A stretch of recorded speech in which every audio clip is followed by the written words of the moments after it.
시청자 여러분, 안녕하십니까? 5월 15일 뉴스입니다. 미국 뉴스로 시작하겠습니다. 미국 하원이 대규모 세제 개편 및 지출 감축 법안을 추진하면서 중산층을 포함한 많은 납세자들이 향후 세금 부담을 덜 수 있을 것으로 보입니다. 이번 법안은 2017년 트럼프 행정부 당시 도입된 감세 조치를 상시화하는 것으로 올해 말 종료 예정이던 개인소득세 감면 혜택을 계속 유지하는 내용이 핵심입니다.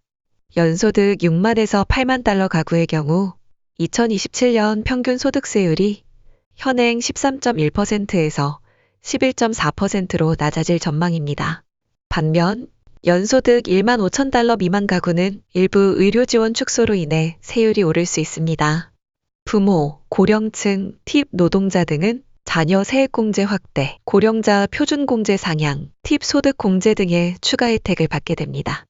다만 전기차 고효율 가전제품에 대한 세금 혜택 폐지와 공공복지 예산 삭감 등은 일부 계층의 재정적 부담을 키울 가능성이 있습니다. 다음 뉴스입니다. 미국 보잉사가 사상 최대 규모의 와이드바디 항공기 수주 계약을 체결했습니다. 카타르 항공은 트럼프 대통령의 국빈 방문 중 160대의 항공기를 확정 주문하고 50대 추가 구매 옵션까지 포함해 총 210대의 대형기 계약을 맺었습니다. 계약 규모는 960억 달러, 우리 돈 약 130조 원에 달하며 보잉 777X와 787 기종의 GE 에어로스페이스 엔진이 장착됩니다. 이번 수주는 경쟁사인 에어버스 A350이 고온 기후에서 잦은 유지보수 문제를 겪는 가운데 이루어져 보잉과 GE에 큰 호재가 됐습니다. 트럼프 대통령은 카타르 국왕과 함께 보잉과 카타르 항공의 계약 서명식에 참석했으며 이번 계약이 보잉 역사상 최대 주문이라고 밝혔습니다. 보잉 777X는 아직 개발 중이며 2026년부터 순차적으로 인도될 예정입니다. 다음 뉴스입니다. 미국 환경보호청이 식수 내 잔류성 유기오염 물질, 이른바 영구 화학물질 3종에 대한 규제 한도를 폐지할 계획이라고 발표했습니다. EPA는 지난해 바이든 행정부 시절 영구 화학물질에 대한 최초의 연방식수 기준을 설정한 바 있습니다. PFAS는 자연적으로 쉽게 분해되지 않고 인체에 축적되어 심혈관 질환, 특정암, 저체중아, 출산 위험을 높이는 것으로 알려져 있습니다. 보건 전문가들은 이번 규제 철폐 계획에 대해 국민 건강을 위협하는 처사라며 강하게 반발하고 있습니다. 반면 일부 수도 사업체들은 영구 화학물질 처리 시스템 설치 비용 부담을 이유로 규제 완화를 요구해왔습니다. 다음 뉴스입니다. 미국 질병통제예방센터가 지난해 약물 과다 복용으로 인한 사망자 수가 전년 대비 27% 급감했다고 발표했습니다. 이는 관련 통계 작성 이래 연간 최대 감소폭으로 약 8만 명이 사망한 것으로 잠정 집계됐습니다. 2023년에는 약 11만 명이 약물 과다 복용으로 사망한 바 있어 1년 만에 3만 명 가까이 줄어든 셈입니다. CDC는 지난 45년간 유사 데이터를 수집해왔으며 이전 최대 감소폭은 2018년에 4%였습니다. 이러한 긍정적인 변화는 마약성 진통제 오남용 방지 노력과 치료 프로그램 확대 등의 효과로 분석됩니다. 다음 뉴스입니다. 러시아 푸틴 대통령이 15일 터키 이스탄불에서 열린 평화회담에 직접 참석하지 않고 차선급 협상단을 파견해 협상 전망에 혼선을 빚고 있습니다. 우크라이나 젤렌스키 대통령은 터키에서 에르도안 대통령과 회담한 뒤 러시아 대표단의 결정 권한을 검토해 향후 대응을 결정하겠다고 밝혔습니다. 미국 트럼프 대통령은 걸프 지역 순방 중 푸틴과 직접 만나기 전까지 아무 일도 일어나지 않을 것이라며 정상 간 회담의 필요성을 거듭 강조했습니다. 러시아는 협상 의지를 내세우고 있지만 젤렌스키 대통령은 이번 대표단이 장식용 인사에 불과하다며 불신을 드러냈습니다.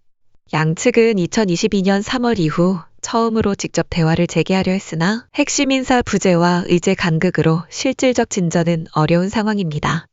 다음은 한국 뉴스입니다. 제주에서 열린 아시아태평양 경제협력체 APEC 통상장관 회의가 이틀째 일정에 들어갔습니다. 이번 회의에는 21개 회원국 통상대표들과 WTO, OECD 고위 관계자들이 참석해 다자무역체제 강화와 글로벌 공급망 안정화 등을 논의하고 있습니다.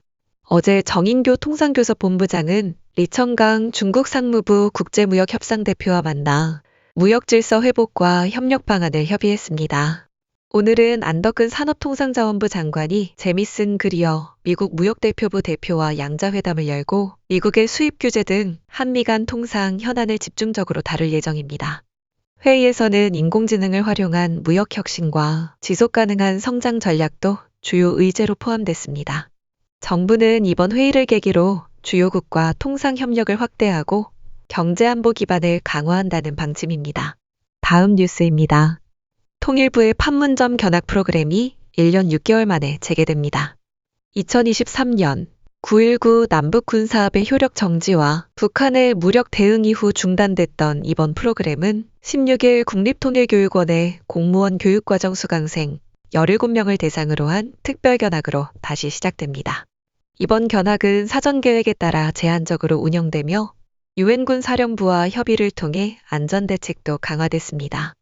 판문점 견학은 지난해 7월 미군 병사의 무단 월북 사건으로 전면 중단됐고 이후 긴장고조로 일반인의 방문도 사실상 끊겼습니다. 외국인의 방문이 계속된 가운데 일반 국민들의 재개 요청이 이어지면서 통일부는 제한적 재운영에 나선 것입니다. 통일부는 특별 견학이 안정적으로 운영될 경우 일반 견학 재개도 검토할 방침입니다. 다음 뉴스입니다.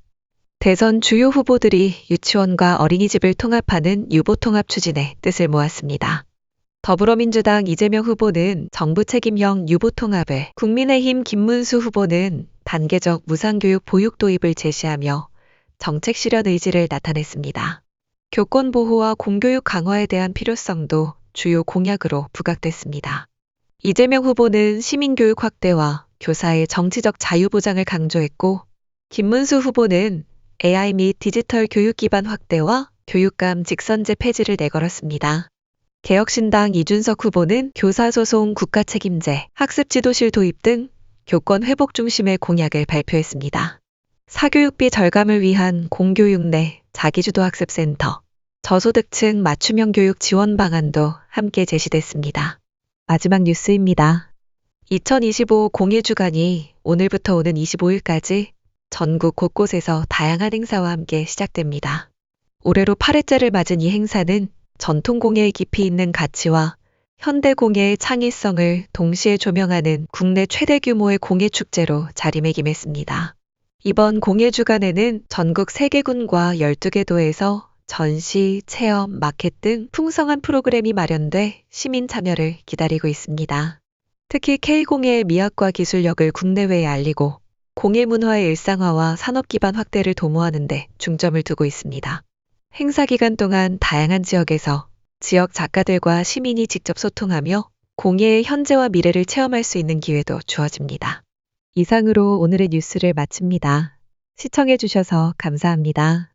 더욱 자세한 내용은 dailysk.com에서 확인하실 수 있습니다.